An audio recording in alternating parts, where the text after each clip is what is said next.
I'll teach you everything you need to know about tables in 5 minutes. Tables are basically just a list of values. You make them similarly to how you would a variable, but instead of writing out the value right after the equal sign, we put brackets. And that's how you make a table. Like a variable, you do tab equals, but instead of doing like true or whatever, you just write these brackets. And that's a table. The video's done. Just kidding. We can put any values we like into this. We just have to make sure everything's separated with a comma. Well, what do you mean we can put anything? I mean anything. We could have numbers, we can have strings, we could have booleans, we can have a part, we can have anything we want. You could even have other tables inside of here, but we'll get into that in the future. Just make sure everything's separated with a comma. But I used to be so confused by tables back in the day. I'm like, when am I ever going to need a list of values? Well, a lot of times, actually. What if you want a list of disasters for your disaster game? Maybe you have a tornado, you have a hurricane, you have a cyclone. Maybe you have a list of these very, very diverse disasters for your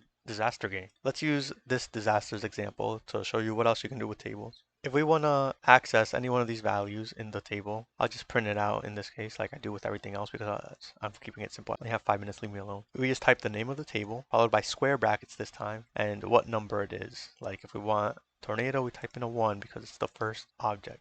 And it'll tell us tornado. If we want cyclone, it's the third object, so we write 3. Do you think you can figure out a way to make it print out a random natural disaster? Well, put in your math.randomc tick in there. Yeah, just to be safe. Then you want to write disasters, and in the brackets you write math.random, and then you want a number from 1 to 3, and that'll give us a random disaster.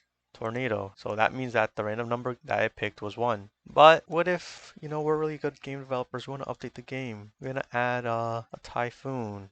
Now we have to change this every time? Nah, let me show you a little secret. If you write hashtag disasters, this is equivalent to however many items are in this table. How many items are in this table? 4. So this is automatically is 4. When you write hashtag and then a table, it'll return the amount of items in that table. So if I type in wind, now it's 5, and it'll still pick a random one, even including the new ones I added. I mean, this time it picked hurricane. It's making me look bad. Maybe this time it'll update and pick one of the picked hurricanes again. Okay, maybe this time it'll pick one of the ones I added. Typhoon, there you go. And I didn't have to change this. I can just keep adding more disasters. There is also a table library, like I showed you for math and string, but I know if you figure out the math one and the string one, you could easily follow along with table, especially the string one because, yeah,